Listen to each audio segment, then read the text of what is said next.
Karena ada prinsip asas hukum namanya setiap aturan dikeluarkan semua orang dianggap tahu. Berdasarkan undang-undang perkawinan, Ya. pernikahan itu tidak bisa dikatakan sah. Ya. Seburuk-buruknya KUHP sekarang lebih bagus daripada KUHP lama.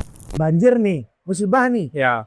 Itu kan yang ngeroknya nih Misalnya PT apa? perusahaan-perusahaan lah. Perusahaan apa? Atau PT Pak Prabowo gitu. Ya. Halo, welcome back to Sobat Rencana dan Internas Podcast. Hari ini hujan. Hari ini hujan. Kita bersama, bukan Bang Zainal hari ini ya. Kita bersama Ustadz Zainal Abidin. Hari ini karena dia pakai peci nasional. Tapi sebelum itu Bang, Gimana Ham? berapa hari ini kan kita turut berbelasungkawa Betul. atas kejadian yang menimpa saudara-saudara kita di Sumatera dari tanggal berapa hari ya? Dari akhir November, dan kemarin kalau nggak salah tadi ya updatean BNPB itu sudah hampir 1 juta jiwa, sekitar 990 jiwa korban. Hampir 1000. Hampir 1000. Oh, hampir 1000. Hampir 1000, sorry. Hampir 1000. Ya memang itu bencana yang sangat luar biasa, yang dampaknya pun lintas daerah. Ya. Kan bukan hanya Provinsi Aceh, Sumatera Barat, Sumatera Utara. Dan kita juga melihat kan banyak, ya kita sangat berempati dan bersimpati bahwa, dan seharusnya kita mendorong lah, Ya. bahwa dalam kondisi bencana seperti ini sudah saatnya semua anak bangsa itu bahu-membahu Ya, betul. bersama-sama memperbaiki dan menanggulangi apa yang menjadi pokok masalah di negeri ini dan membantu dan merecovery seluruh korban dari bencana alam. Ya. Sudah saatnya pemerintah berani berdiri di kakinya sendiri. Ya. Sudah berani masyarakat untuk aktif membantu masyarakat yang terdampak, dan masyarakat juga harus berani menegur pemerintahnya ketika memang ada yang problem. Ya, karena kita lihat nih juga kan benar-benar astagfirullah. Sangat banyak karena memang fokusnya memang kita harus recovery. Ya, betul. Kalau kita melihat dampak-dampak bencananya dan seperti itu, masya Allah, astagfirullah, sangat luar biasa. Ya. Tapi kita jangan lupa bagaimana apa penyebabnya. Ya, betul. Itu penting sekali apa penyebabnya yang harus diselesaikan, baik secara hukum, secara etik, dan secara azab. Penting. Ya, gitu. Ya kita ya kekuatan orang beriman kita doakan aja kan azab. Ya. Orang yang telah merusak, yang Orang yang merusak, mengakibatkan bencana ini terjadi. Ya kita sangat prihatin. Dan kita harapkan juga pemerintah negara Republik Indonesia bisa menyikapi bencana ini dengan tepat. Pak Prabowo, tolong. Dengan tepat dalam artian ya kalau pemerintah beranggapan bahwa ini tidak tepat dinyatakan bencana nasional, jelaskan kepada rakyat. Ya, betul. Tapi ternyata ketika ini memang layak untuk dikategorikan sebagai bencana nasional, apapun resikonya harus diambil. Clear. Tapi nggak usah berretorika, capek sudah. iya, Gitu loh. nggak capek, bener-bener capek banget. Kita tuh nikmatin drama-dramaan kayak gini loh, Bang. Lelah kita udah nggak nemuin kejelasan kenapa tidak jadi bencana nasional. Sedangkan Ya walaupun ketika kita menetapkan satu bencana nasional, kita harus melihat dasar hukumnya. Ya, apakah memenuhi ini. Dan kalau berdasarkan beberapa pandangan, ya ini terpenuhi, kenapa tidak? ya, Kalau memang ini ternyata memenuhi syarat secara formil sebagai bencana nasional dan tidak ditetapkan sebagai bencana nasional, kita gugat aja, kita tuntut aja negara. Tapi ketika memang negara punya pertimbangan lain, tolong sampaikan kepada kami. ya. Agar apa? Kami ini sebagai anak bangsa tidak curiga dengan bangsanya. Minimal ada kejelasan kan, kejelasan. Itu yang paling penting. Jadi kita nih mau ngapain atau Itu yang paling penting. Udah nggak usah gimmick-gimmick, basi. Iya. Langsung aja to the point gitu loh, jelasin. Ini loh gitu. Walaupun kita banyak bisa membahas ya tentang statementnya Menteri Sosial terkait harus ada izin. Dalam sudut pandang normatif saya bisa menyampaikan, dalam sudut pandang empati seperti apa ya bisa kita uraikan lah. Tapi yaitu prihatin yang sangat besar dan mendalam dari kita semua lah. Ya, betul. Kita bersama Aceh, kita bersama Sumbar, kita bersama Sumut. Ayo kita semua warga Indonesia, anak-anak muda, kita kolektif untuk kembali mensupport teman-teman lewat doa, lewat ucapan, dorongan, dukungan, lewat kalau ada materi, kita lihat materi.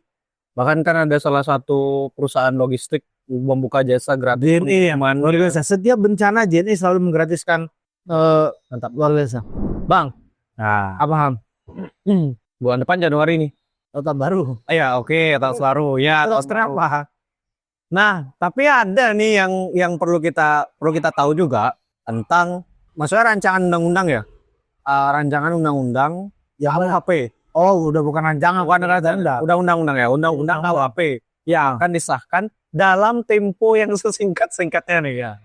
Nah, itu gimana tuh? Jadi gini, biar nggak gagal paham bahwa undang-undang tentang kitab undang-undang hukum pidana itu sudah disahkan Oke. sejak tahun 2023 Oh ya, oke. berdasarkan Undang-Undang Nomor 1 Tahun 2023.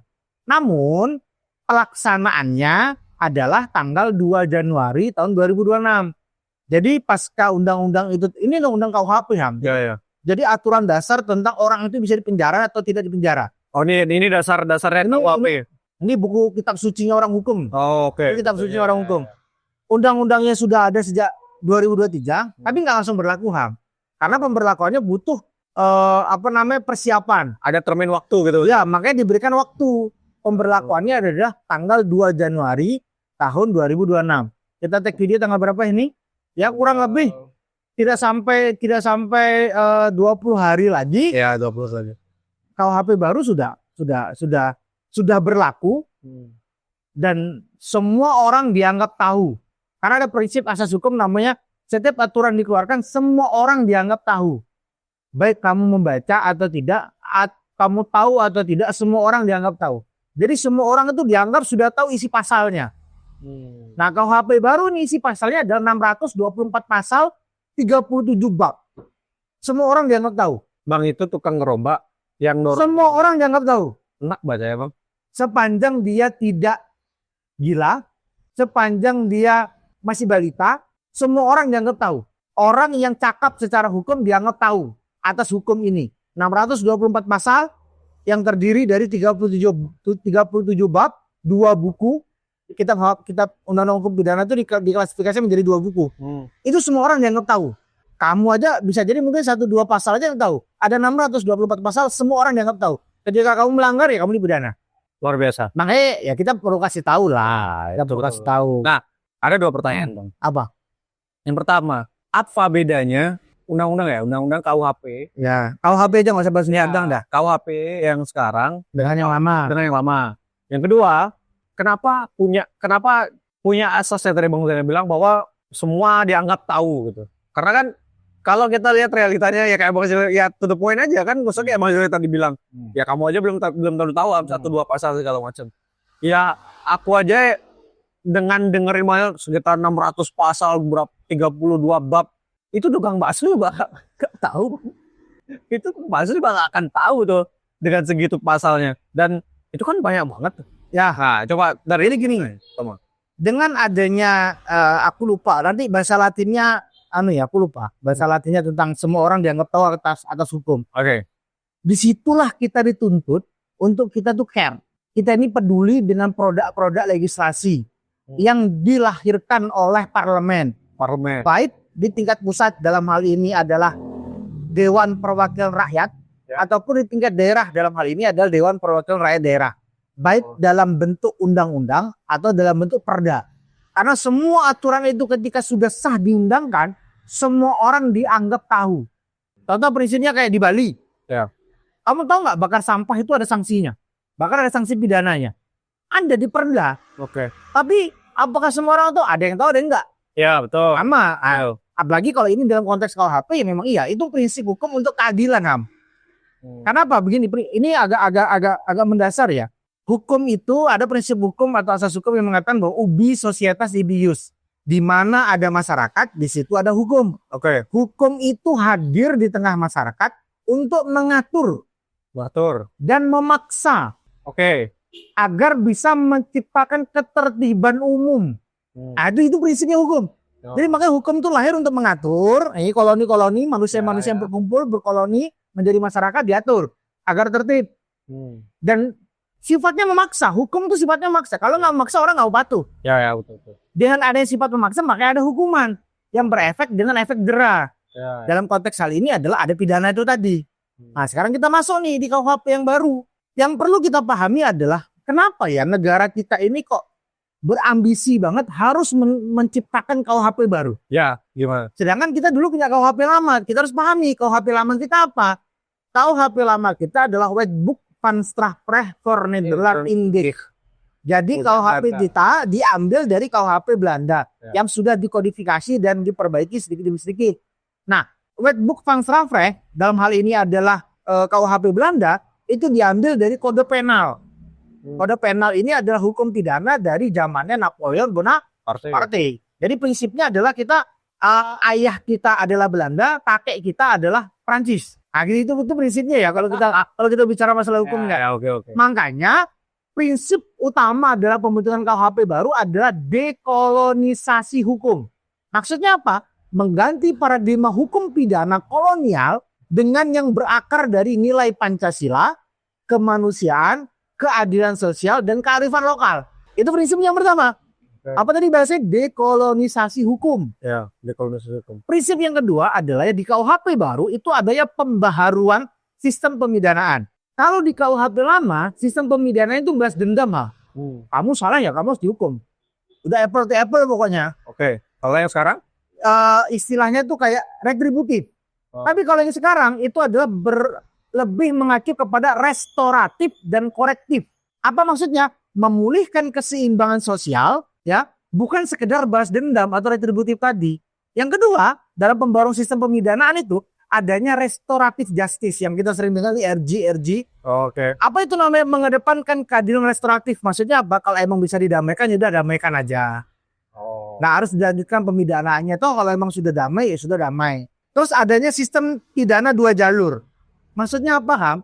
Orang bersalah itu, orang melakukan tindak pidana itu tidak melulu harus dipenjara. Tapi ada kalanya dia diberikan hukuman yang namanya hukuman sosial. Pidana sosial. Jadi, ya kamu saya hukum kerja bakti yang lama.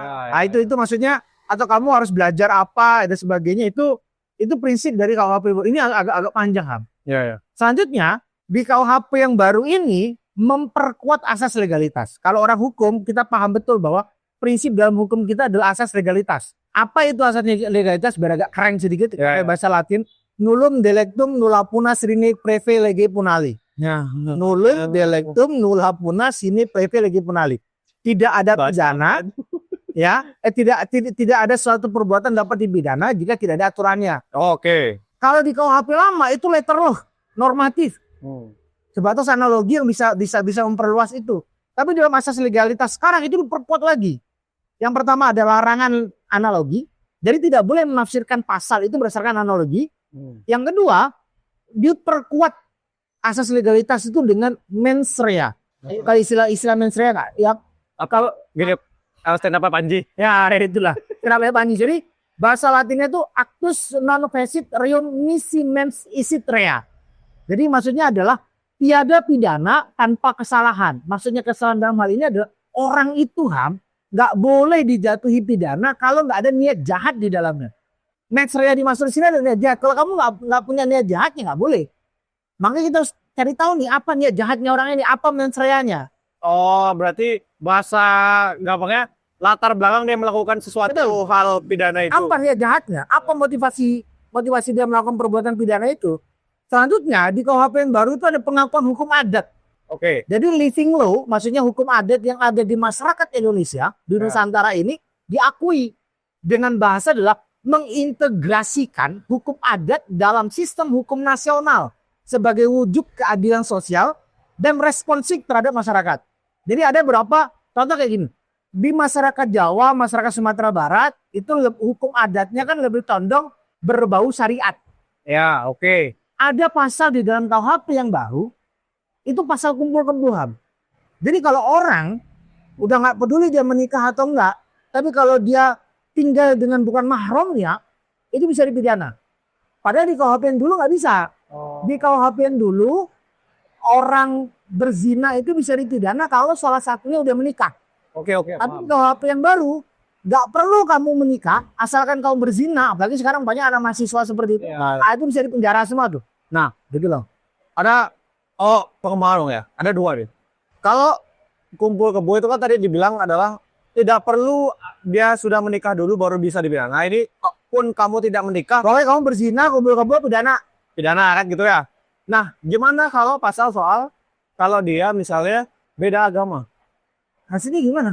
Misalnya gini, kan kita harus pahami nih, culture orang Indonesia Itu kan Kalau ada. sudah diterapkan dalam satu undang-undang, mau kamu agamanya Konghucu, Buddha, Kristen, Katolik, Hindu, Islam, nggak berlaku. Berzina, kumpul kebo dipidana.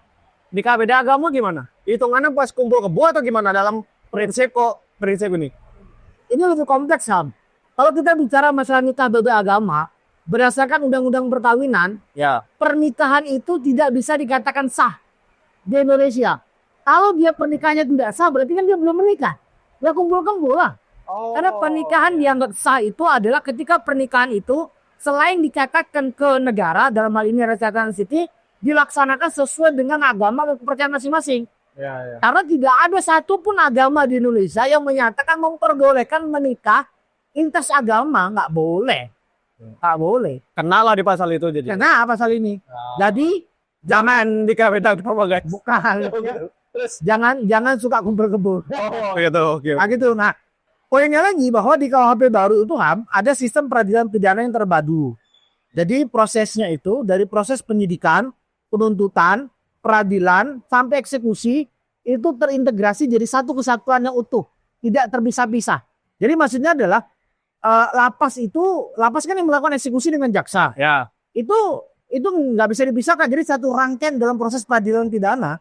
Selanjutnya di dalam KUHP baru lebih dikedepankan dengan asas universalitas atau asas tentang hak asasi manusia. Jadi memang kalau dianggap KUHP yang sekarang lebih serem sebagai percayalah KUHP sekarang itu dibentuk di zaman yang sudah reformasi, di zaman demokrasi yang lebih matang ketimbang dulu. Yang perlu dipahami KUHP yang dulu itu dibentuk di zaman kolonial, bos. Ya. Seburuk-buruknya KUHP sekarang lebih bagus daripada KUHP yang lama. Karena bahasanya produk original gitu. Kalau bilang original ya nggak original juga. Cuma maksudnya lebih ya bisa lah original. Takut dimarahin sama guru besar kan. Memang produk yang sudah diimpi-impikan oleh begawan-begawan hukum. Oh, bahasanya ini apa ya? Ya pokoknya kitab yang ditunggu lah gitu. Yang dikarang memang dari kita sendiri kan gitu bahasanya. Ya, jadi menyerap tentang kaidah-kaidah hukum yang ada di Indonesia. Yang lebih spesifik lagi perbedaannya, Ham. Di KUHP lama nggak ada ya, harusnya ada KUHP di sini. Di KUHP lama itu ada 3 buku, Ham. Oke. Buku pertama ada tentang aturan hukum, aturan umum. Buku kedua tentang kejahatan, buku ketiga tentang pelanggaran. Di KUHP baru cuma ada 2 buku. Buku pertama adalah tentang aturan umum, buku kedua tentang tindak pidana. Jadi nggak ada pengklasifikasian antara pelanggaran dengan kejahatan. Jadi dimasukkan. Lebih canggihnya lagi di KUHP baru itu sudah mengakomodir undang-undang pidana di luar KUHP lama. Jadi tentang tindak pidana korupsi dan sebagainya itu sudah dimasukkan dalam satu bentuk kitab undang-undang hukum pidana. Oke. Dan ada lagi yang menarik, prinsip pertanggungjawaban pidana KUHP lama dan KUHP baru itu beda. Kalau KUHP lama itu ada berbasis kesalahan, liability based on fault. Sementara KUHP baru berbasis kepada pertanggungjawaban pidana yang lebih strict liability. Jadi orang itu memang kalau sekarang ini contohnya gini, kita tuh hukumnya mencampur antara hukum Eropa kontinental dengan Anglo-Saxon. Jadi ketika kita pandang bahwa ini memang secara lazim di masyarakat ini bertalar dan sebagainya, ya itu yang menjadi prinsip. Makanya banyak penambahan pasal-pasal baru kan. Selanjutnya di KUHP lama itu pertanggungjawaban pidananya sendiri. Subjek hukum itu adalah natural person, hanya orang. Oke. Tapi kalau di KUHP baru itu sudah bukan hanya natural person, tapi korporasi juga. Jadi perusahaan, PT, CV, apapun itu, badan hukum itu bisa dipidana sekarang. Jadi bukan hanya orang. Jadi ketika contoh ya, banjir nih, musibah nih. Ya. Itu kan yang ngeroknya nih Misalnya PT apa? perusahaan lah. Perusahaan apa? Atau PT Pak Prabowo gitu. Ya. Atau bukan gitu Ya, atau oke. bukan. Atau bukan ya. Itu bisa dipidana. Baik dalam undang-undang lingkungan hidup bisa dipidana, dalam KUHP baru juga bisa dipidana. Oke. Karena memang ada penanganan pidana untuk perusahaan itu ada gitu loh. Nah, oh ya Bang, baru ingat. Tadi kan pembahasannya adalah ada soal di KUHP itu asas hukumnya tentang bukan lagi balas dendam. Ya, bukan. Ya kan? Bukan lagi balas dendam. Tapi tadi kalau mengacu pada 3 prinsip tentang dasar hukum itu, yang Bang Zainal bilang tadi ada hukum itu memaksa. Mengatur, memaksa. Memaksa. Nah, gimana secara perspektif Bang Zainal menanggapin itu? Ini memaksa. Ini Dia Oh, ternyata di KUHP sekarang berarti bukan menjadi shock terapi lagi atau balas dendam lagi gitu. jadi gini poinnya, maksudnya konteks berat dendam atau tidak, dalam prinsip hukum pidana yang baru ini, orang bersalah itu hukum. Oke. Tapi ketika ada penyelesaian-penyelesaian di luar hukum, dalam hal ini adalah adanya permintaan maaf, Ya. adanya masa memaafkan dari korban atau ada perdamaian, dalam hal ini dalam bentuk restoratif justice, itu bisa. Itu maksudnya agak berbeda. Ya balas dendamnya tetap prinsip utama yang memang sebagai bentuk hukuman Punishment ya. untuk memberikan efek jerah kepada orang yang melakukan tindak pidana kejahatan itu sendiri gitu loh. Oke. Sepertinya cuacanya tidak kondusif bang. Ya, Kita melakukan hampir istirahat deh. teriak tadi. Tapi yang jelas prinsipnya adalah kalau mau dibilang seburuk-buruknya KUHP baru, lebih bagus KUHP baru dengan KUHP lama. Tapi saya melihat di KUHP baru ini sudah banyak langkah-langkah progresif, dan saran saya kita membacanya. 624 pasal, 37 bab, 2 buku dalam satu undang-undang nomor 1 tahun 2023 Ya. tentang kitab undang-undang hukum pidana, agar kita bisa mengetahui apa-apa saja yang boleh dilakukan, apa-apa saja yang tidak boleh dilakukan, agar kita tidak terkena hukuman pidana. Betul. Gitu ya. Prinsipnya begitu. Betul. Closing bang. Apa yang membedakan KUHP dengan KUHAP yang polemik sekarang? Kita ketemu di Tanya Podcast selanjutnya. Terima kasih.